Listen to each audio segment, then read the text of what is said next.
Hello, everyone. Thank you for joining us here at the Twin Cities Film Fest presented by Vuma TV. I am Miss Shannan, very excited to be moderating another panel for you, another one of our fantastic films, this one, Thin Skinned.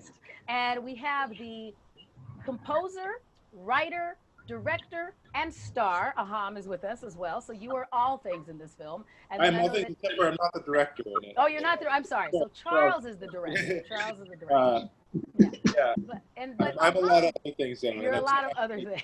I just, But didn't you direct this? Did you direct this when it was your one-man show? yeah, I directed the stage show. Yeah, Okay, so let's back up a little bit and talk about Thin Skins before it got to the film version were so many parts of your life. So how did you evolve this to what we got to showcase at the Twin Cities Film Fest? absolutely. So my background is in music, particularly jazz. I'm a trumpet player and a composer. But also, I just this last week celebrated my 15th anniversary of doing stand-up comedy. Hmm. Those have always been my two big passions in life. And I, you know, I for a long time I did those things separately, and then basically when I went through the events that constitute the film Thin Skin, when those real life events actually happened in my life, um, I kind of processed that by writing about it musically and in comedy and jokes and stories. So for me, that story was the first thing where I kind of combined everything that I did, and I combined it just as organically as I can into a stage show where I composed for a small orchestra, and we'd go play music. I would tell a story, play some music, tell a story, um, and I had never really in my life intended to be a theater person. It's not my background at all, but it's just when you do talking and music all of a sudden it becomes theater. You enter that world. Right. So while I was still figuring out how that worked, actually at the very first work in progress performance of that show, before before it was fully formed, before I went to New York, before all that stuff, when it was just a work in progress in Seattle, Charles attended that first performance and texted me immediately after saying, "We need to make a movie." Wow. That was in December of 2012. We started the following month, January of 2013. We started writing in his backyard in his little shed that he has, and Right here. oh, yeah, right now. Uh, and yes, and then we spent 7 years building a script, and then my wife in the U.S. came into the project as a writer, and so the three of us just work once a week, a couple times a week, get together, go through at least 25 drafts to get Right. to, while we were raising money, which both unfortunately, but also fortunately took a really long time and allowed Right. us to, get that we really loved. Right. Well, as a fellow stand-up comedian, I think one of the questions that we get asked a lot is, did that really happen? And then Yeah. you're like, when you say yeah, then people seem amazed that you're willing to put so much of your personal experience into your performances and your acts. So what was it like when you were putting this highly personal story and watching it go, well, how can I make it more accessible, or how do I decide how I'm going to tell this to the widest audience possible? For me, in my background in comedy, I was always a very personal, autobiographical stand-up comic. That's just what I gravitated towards as a performer from the beginning of my stand-up, and kind of in a way, moving away from stand-up into this other world of Right. came because the events in my life became so depressing that all of a sudden they no longer work in the realm Right. of stand-up. So it's just through talking about personal things, and then those personal things turning into personal horrors. I Right. realized, maybe this wasn't maybe someone's bachelorette party at a comedy club wasn't the most Right. ideal setting for the story of the deepest horrors of my life. Right. But You I know. understand that evolution where you would go from, well, it made a good bit the first time, but then Yeah, it would evolve into something that you could put in your storyteller set, because as a absolutely. storyteller, you can have that denouement moment or that pivot or something where you have that moment of impacting a different emotion and have it still be a funny story. Yeah. But to eventually have it grow with the help of Charles and the rest of your team to this full-length film, how do you feel when you see it and go, wow, I remember it when it was an egg, Yeah. and now I've created this phoenix? I mean, I think that maybe you know, the normal thing to do in an interview would to be humble about it, but I love it. I absolutely I love this movie. Right. I really I think at the end of the day, all you can do is the best job that you can do, Right. and especially in a movie that takes a decade to make, from starting to write it to the point where it finished. And I was doing so many things I had never done, doing things for the first time, acting, doing a full-length film score, writing an entire, all these things were first things for me. And, a decade later to have this finished product and be like, you know what, I do feel like I did the best that I could. I do Well, feel I'll like give you snaps because I'm not mad at you either. If you didn't like it, I'd ask you why did we put it in our festival. So I'm glad that you liked it. That makes it a lot better. So Charles, since Mom said that you texted him pretty much right away, what about seeing the stage performance resonated with you where you said this needs to be a film? Well, I made it was really weird because I've made two other films with another director, and his name is Robinson DeVore. We made Police Beat back in 2004, and then we made another film called Zoo. And we were working on a third film, and it was basically about the woman who attempted to assassinate Gerald Ford. Okay. And then I said, okay, I'll work on that because there was a black character that was interesting to me in the project. And then, but we started working on that, and then he got another project where it was a guy called Jack Black, and was a white.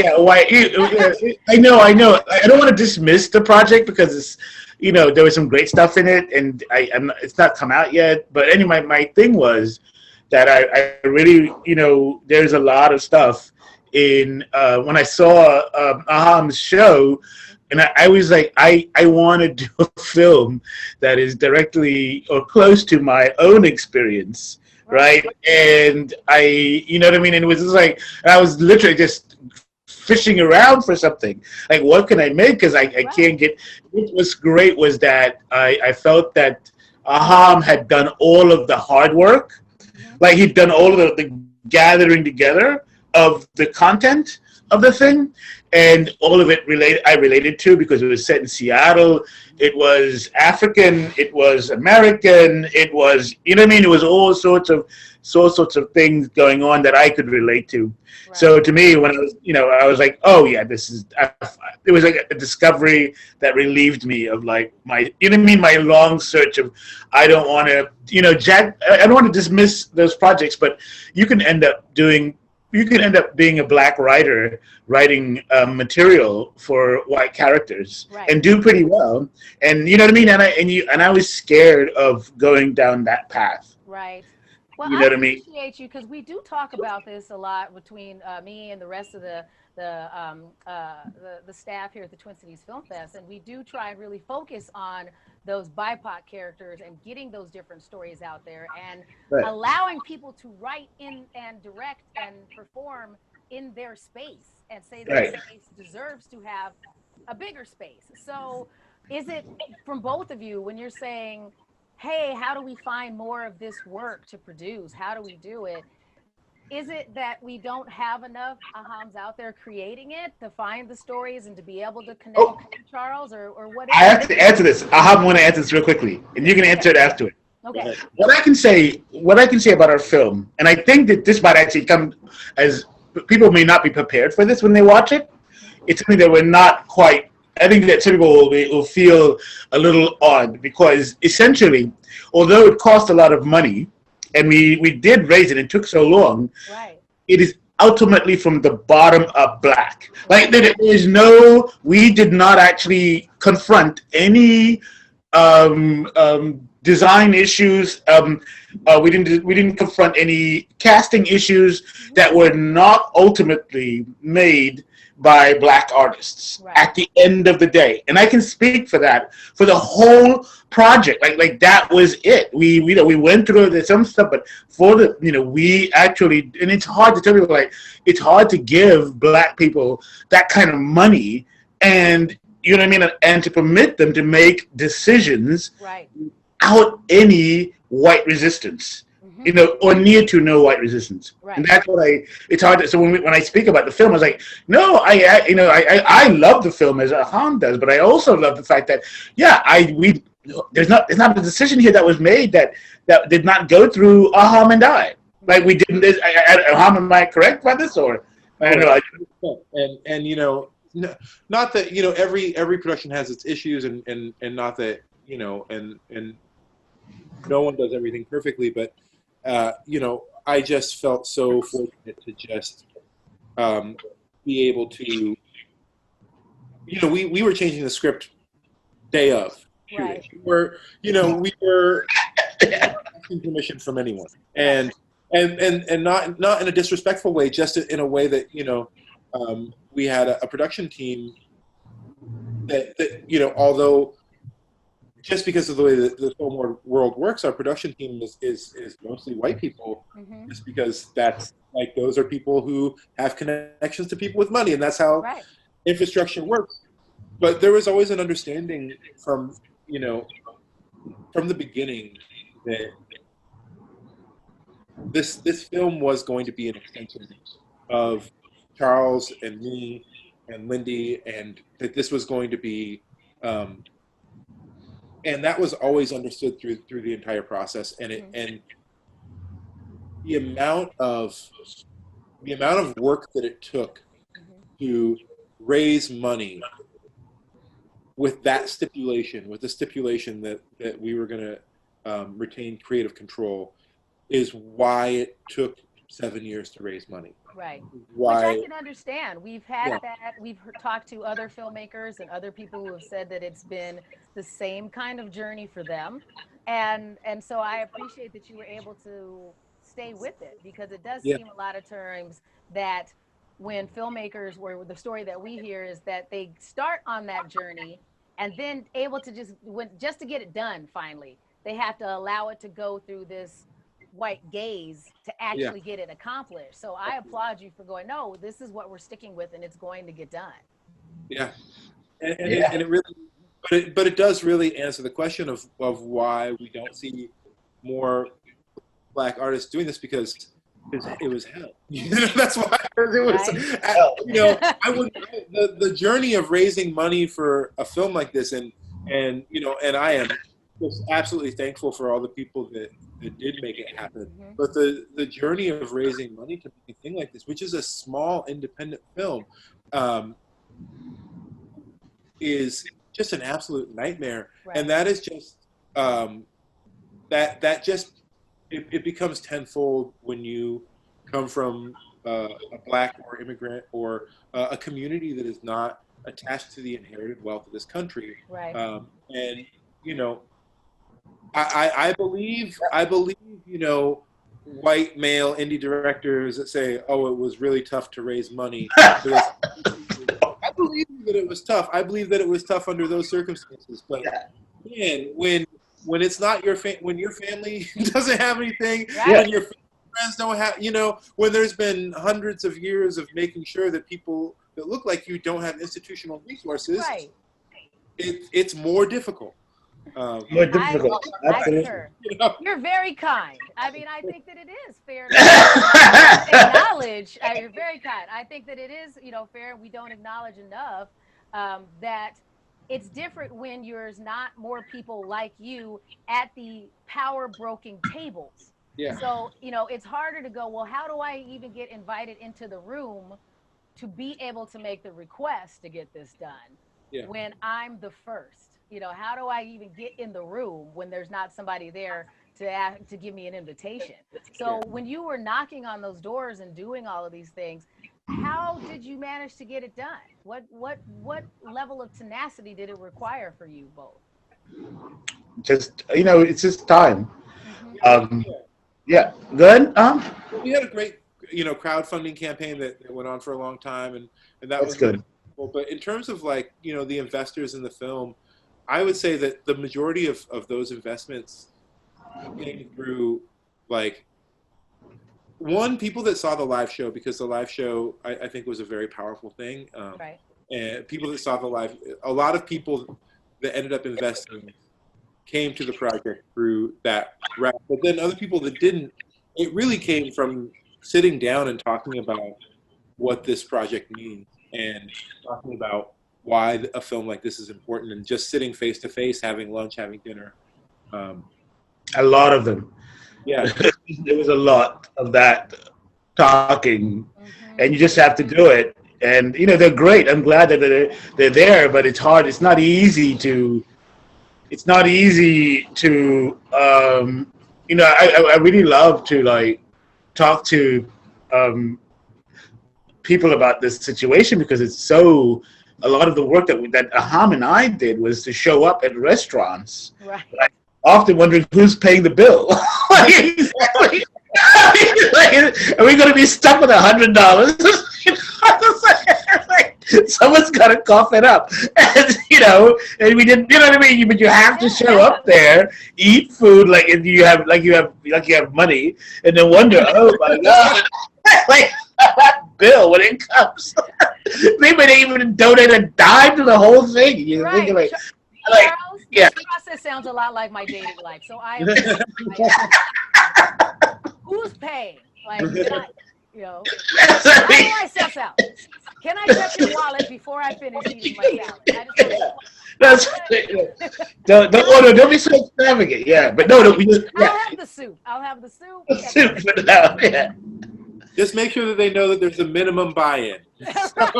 Yeah.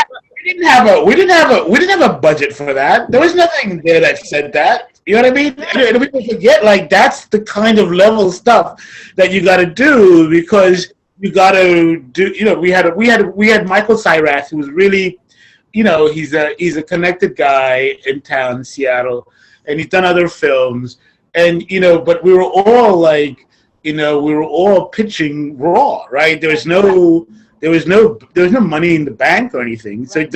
real things like, this could be 3, 4, 5 meals that go bust.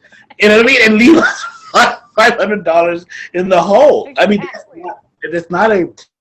And we're lucky that over time it did pick up and people started listening and so Right. forth and so on. But there's Aham had a great show, had a great run, and it went to New York City, and so we had that sort of like, you know what I mean? We had that attraction Right. as well, and when we brought in Lindy. Lindy was of course had a book that was Shrill, that was doing well on a television show as well. So suddenly we were able to like, you know what I mean, and do that stuff.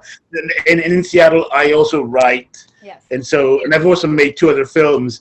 So we just put together the best that we had, right? It wasn't money, but it was just the best that we could do Right. to make people sit down and listen to a pitch. Well, I am glad that you got it done. I'm very excited about this film, and I was actually very excited when they said, "Hey, can you please talk to Charles and Aham?" Because I am just fascinated with the way that you were able to scrape and scrap and learn and evolve and get this project done, because it sounds like a fascinating journey. So are you now, Aham, are you already ready for, okay, I know what my next one would be and I know what changes I would make? Do you have something else already sitting in your creative backpack ready for the next thing? Well, I mean, I think that, filmmaking is hell, but the process of writing a script with Charles and Lindy was just Fun. Right. It was absolutely wonderful. So, we're definitely working on ideas, and I think that, for me, I'm always, especially as a jazz musician, and I'm always so much more focused on who am I working with versus Right. what are we working on. Because if you get people that can approach things without ego, without, and just bring them their genuine selves to what you're doing, and those genuine selves connect and know how to work together, then you just find the best thing to work on. And so we have some things that we're kicking around, and you know, it gives a lot of confidence knowing Yeah. that where we got to with this last script, and knowing that we Yeah. just know more to start with, and we can do it faster, which will allow us to, you know, do more, which will allow us to work on it more. And you know, I don't Oh, think there'll be less drafts of the next script, but I think that it won't take. Hopefully, it that won't it's easy for us to sit down. It really is, and you know it, and I mean, you know it when you experience it. Right. That this is, if we have to, you know, we're like, we got to pull something out very quickly. We can do it because we don't have. We when we write, we actually. It's almost like when you watch a good film that you're enjoying with friends. Mhm. It's this thing that we don't. There isn't this idea like, oh, I gotta go and write with fucking Aham again.